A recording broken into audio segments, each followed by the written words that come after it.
ma relation à la peinture, si tu veux, c'est qu'un petit peu extérioriser le monde intérieur et intérioriser le monde extérieur. C'est un peu comme un ressac. Si tu vois, un moment, il faut que j'observe beaucoup les éléments de la nature et après, je les transpose, j'essaye d'en trouver le squelette et ce squelette, je le réhabille, si tu veux. Donc, c'est un peu comme une banque de données. Des moments donnés, je peux dessiner tout à fait spontanément, un peu comme on fait un travail d'art brut avec des personnages, leurs métaphores, etc. Mais où je ne réfléchis pas, où ça se fait spontanément. Je le mets de côté. À un moment donné, je vais observer quelque chose de différent, un arbre, ou bien la montagne, et tout à coup, je sais que tôt ou tard, dans mon évolution, je vais retrouver ça et en faire quelque chose, même si ça n'est pas dans l'immédiat.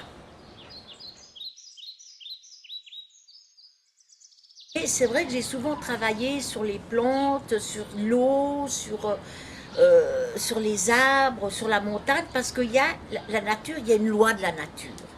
Et j'ai l'impression que ça me remet dans les lois de la vie. Et parfois j'ai peur, un peu comme dans tout un travail très spontané, un peu abrupt que je fais, d'être éloignée justement de ces lois-là, de ce contact avec l'extérieur. Je sais qu'on peut retrouver un humain en observant un arbre, etc., un arbre mort, un arbre cassé, un arbre... ça peut toujours être la métaphore d'un être humain. Il est vrai que le contraire, j'ai pourtant pas mal travaillé les humains autrefois, mais je n'arrive pas à faire le contraire, c'est-à-dire à observer un être humain et à retrouver les lois de la nature végétale, minérale et tout à travers un être humain. Au début, mon besoin de peindre avait commencé par le besoin de dessiner. Petite, j'avais une soeur beaucoup plus âgée que moi et je me sentais un peu enfant unique. Et je m'inventais un peu des amis. Je m'inventais un petit peu des amis avec mon crayon. J'inventais, des fois les rapports entre frères et sœurs sont difficiles à cet âge-là. Je m'inventais une sorte de grand frère et de grande sœur idéale qui pouvaient m'aider, qui était toujours de mon côté, d'accord avec moi, qui me soutenait, qui me critiquait, qui me racontait des histoires, qui m'envoyait faire des balades, des promenades, qui me faisait découvrir des choses extraordinaires. Je dessinais beaucoup, beaucoup de personnages à ce moment-là. Je dessinais des courses d'école, je m'amusais, je dessinais pour des amis. Et puis après, je suis évidemment passée à la phase où une petite fille devait s'identifier à un être plus âgé que soi idéal, dans le sens de la féminité idéale, des filles qui avaient des talons, qui étaient toutes mignonnes, enfin bref.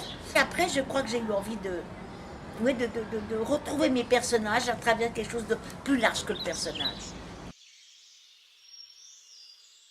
Ma naissance artistique, si j'ose dire, le point de départ, ça n'a pas été pendant les 4 ans des Beaux-Arts où j'étais encore trop infantile à ce niveau-là, mais c'est quand je suis allée à Épinal à l'école de l'image. J'étais censée travailler la gravure, que je n'ai d'ailleurs pas faite, le cinéma. Alors là, ça m'a vraiment fait découvrir l'amour du cinéma.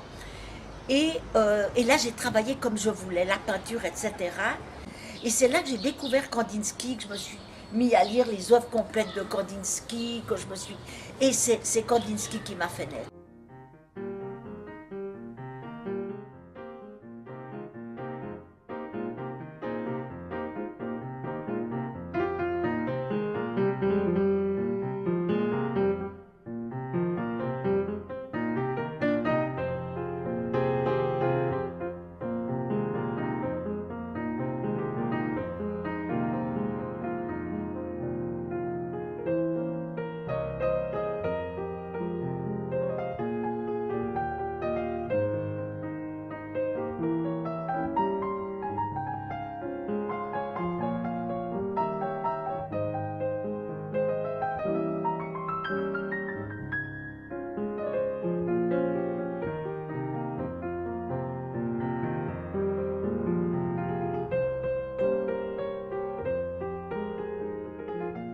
Kandinsky a été mon père spirituel et j'espère que ce père spirituel m'a aidé, m'a été vraiment mon père, m'a nourri.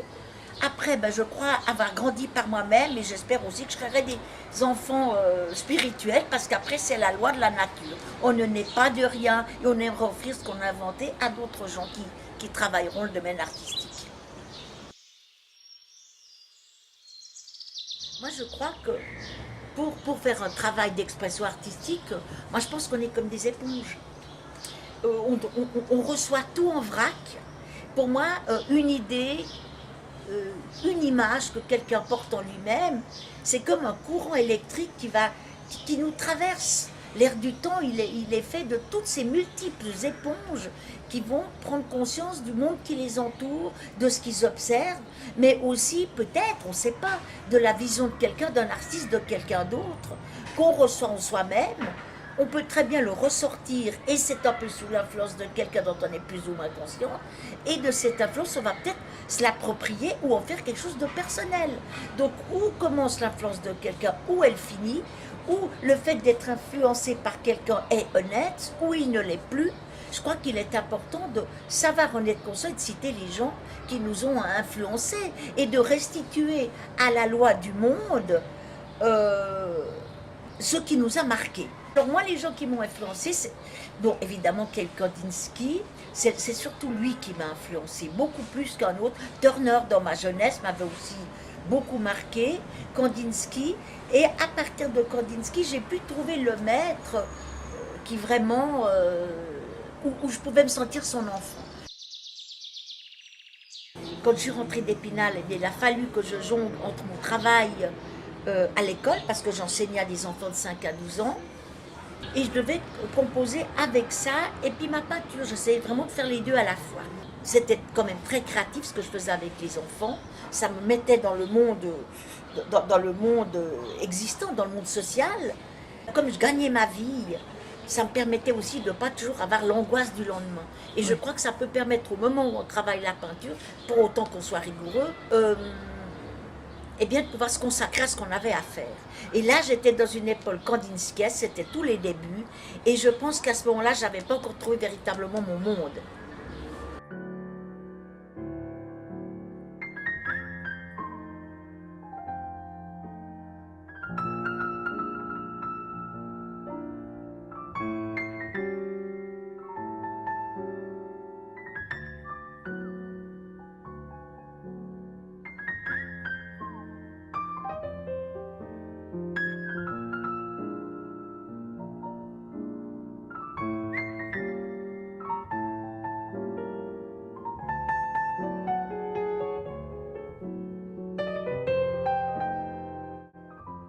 Dans les années 80, j'ai trouvé des choses qui étaient mon monde.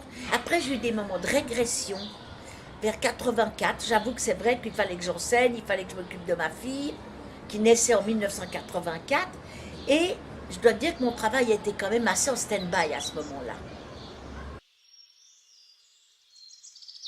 Je dirais que c'est vraiment depuis mon voyage en Afrique que là, il y a des choses qui se sont passées quand même. L'Afrique, pour moi, je suis restée 3 semaines, mais c'était comme une terre qui tremblait. Un espèce de monde où on ne voit pas des œuvres d'art comme ça, mais on sent que les gens sont habités par des superstitions, sont habités par des croyances. On a l'impression que le geste accompagne quelque chose de profondément, peut-être mystique peut-être. C'est comme si tout à coup j'avais conscience qu'il y avait des êtres visibles, mais qu'il y avait aussi une part d'invisible qui existait. Et ça, j'en ai pris conscience.